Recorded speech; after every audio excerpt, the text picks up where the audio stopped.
उस दिन रेप हुआ है। बिल्कुल संतुष्ट नहीं है। हम हाईकोर्ट में अपील करेंगे। नमस्कार, मैं हूं राजेश चौधरी और आप देख रहे हैं पी न्यूज भारत। हाथरस की घटना के 3 आरोपी बरी, एक को आजीवन कारावास। हाथरस की घटना तो याद ही होगी। 14 सितंबर 2020 का वो दिन जब एक दलित युवती के साथ घटित घटना ने पूरे देश को झकझोर कर रख दिया था। युवती के साथ हैवानियत की सारी हदें पार कर दी गई थीं। युवती की मौत के बाद विपक्ष ने गांव में डेरा डाल दिया था और आखिरकार सरकार को मामले की सीबीआई से जांच की संतुष्टि करनी पड़ी थी। करीब 900 दिन बाद उसी मामले में न्यायालय का फैसला आया तो कोर्ट ने 3 आरोपियों को बरी कर दिया, जबकि एक अभियुक्त संदीप को आजीवन कारावास की सजा सुनाई गई। मामले में सामूहिक दुष्कर्म से नकारा गया है। फैसला आने के बाद परिजनों के आंखों से आंसू रुकने का नाम नहीं ले रहे थे। उन्होंने अपनी पीड़ा मीडिया के सामने बयां की। आज कोर्ट ने जो फैसला किया है उससे क्या संतुष्ट हैं आप? नहीं, संतुष्ट नहीं है। हम संतुष्ट नहीं है।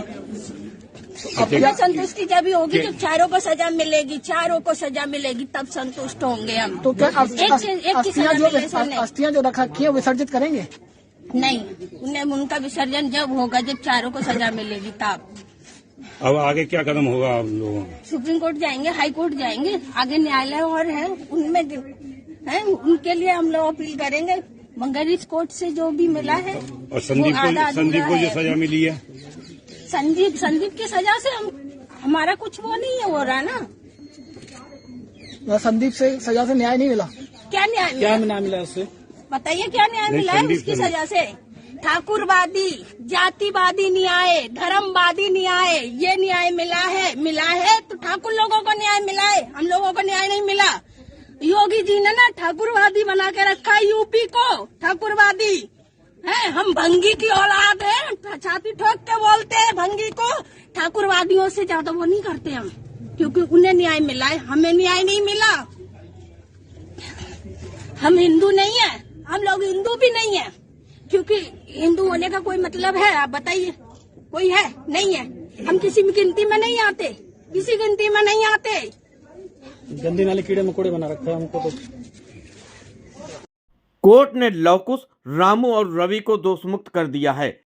आरोपी संदीप को आईपीसी की धारा 304 SC/ST एक्ट के लिए दोषी माना है। दुराचार का आरोप सिद्ध नहीं हुआ है।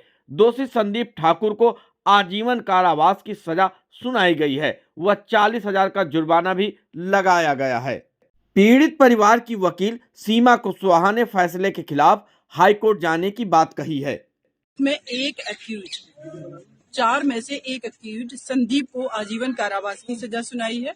SC/ST एक्ट और 304 पार्ट 1 में कन्विक्शन किया है और 3 अक्यूज को इसमें एक्विटल कर दिया गया है।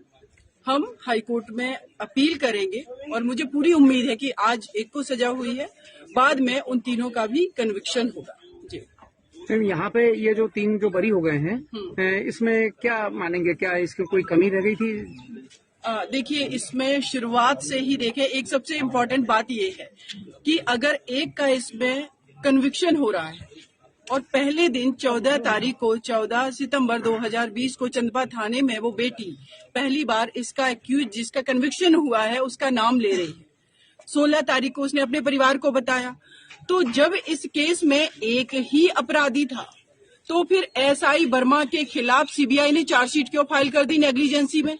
नेग्लिजेंसी फिर कहां से आ गई? अगर ये केस आपका क्लियर था, सीबीआई ने इसमें 376D, 376A, 302, 34 ये सारे सेक्शंस क्यों लगा दिए थे? और उसके बाद इसमें 354 भी लगा। 354 इस ग्राउंड पर लगा बाद में कि पीड़िता ने बताया छेड़खानी की, उसके बावजूद भी इसमें कन्विक्शन नहीं हुआ इन धाराओं में। तो अभी हमारे पास ये जजमेंट की कॉपी है, इसको रीड आउट करेंगे, हम अपील करेंगे। आज एक का कन्विक्शन हुआ, बाद में और लोगों का भी होगा। लेकिन एक चीज मैं कहना चाहूंगी, शुरुआत से ही जिस तरीके से ये मैटर पॉलिटिकल इन्फ्लुएंस से बनाया गया, उस तरीके से मुझे ये लगता है कि कहीं ना कहीं कुछ ना कुछ इन्फ्लुएंस तो रहा है। अगर ऐसा नहीं होता तो शायद चारों का ही कन्विक्शन होता। तो हमारे पास अभी राइट है, ऑप्शन है हमारे पास जाने का। हाई कोर्ट में हम अपील करेंगे, सुप्रीम कोर्ट ऑफ इंडिया हम जाएंगे, हमारे पास ये राइट है, हम जाएंगे। हाथरस की घटना के बाद कांग्रेस ने जोरदार धरना प्रदर्शन किया था और पीड़ित परिवार से प्रियंका गांधी व राहुल गांधी भी मिलने गए थे। गुरुवार को हाथरस घटना में आए फैसले पर कांग्रेस पार्टी क्या मानती है, इसके लिए पी न्यूज भारत ने बात की प्रवक्ता digital media incharge Congress UP के अंशु अवस्थी से। हाथरस मामले का जो है आज न्यायालय द्वारा जो फैसला आया है उसमें 3 आरोपियों को जो है बाइज्जत बरी कर दिया गया है, जबकि एक को जो है गैर इरादतन हत्या के सजा सुनाई गई है। हाथरस मामले में कांग्रेस ने अपनी पूरी जान फूंक दी थी, पीड़ित परिवार के साथ थी। वहाँ पे जो है आपके जो बड़े नेता हैं वो भी पीड़ित परिवार से मिले थे। इस फैसले के बाद जी आप क्या मानते हैं? कांग्रेस पार्टी हमेशा एक जिम्मेदार राजनीतिक दल होने के नाते जनहित के मुद्दों पर और जो पीड़ित हैं, जो सताए हुए लोग हैं, उनके लिए लड़ाई लड़ती है सड़क से सदन तक। जी कांग्रेस पार्टी ने हाथरस में सबसे आगे बढ़कर उस पीड़ित परिवार के लिए इंसाफ दिलाने के लिए लड़ाई लड़ी थी। हमारे नेता श्री राहुल गांधी जी, श्रीमती प्रियंका गांधी जी स्वयं वहां गए थे जी। और उस समय भी सभी को परिदृश्य मानस पटल पर है जी। आज पुनः स्मरण है कि किस तरीके से सरकार सबूत मिटाने को लेकर और दूसरे तरीके से वहां पर लोगों को जाने से रोक रही थी जी। जबकि वो पीड़ित परिवार था। 2:30 बजे रात को एक सनातन धर्म की जो परंपराएं उनके विपरीत उस बेटी की लाश को मिट्टी की तेल डालकर जलवा दिया जी। उसके साथ में जो सरकार के अधिकारी थे वो लगातार जो अपराधी थे, जो बलात्कारी थे, उनको बचाने के पुरजोर कोशिश करती रही। यहाँ तक कि जेल से भी चिट्ठियां लिखवाई गई उनकी तरफ से, पंचायतें करवाई, ये सरकार के इशारे पर हुआ।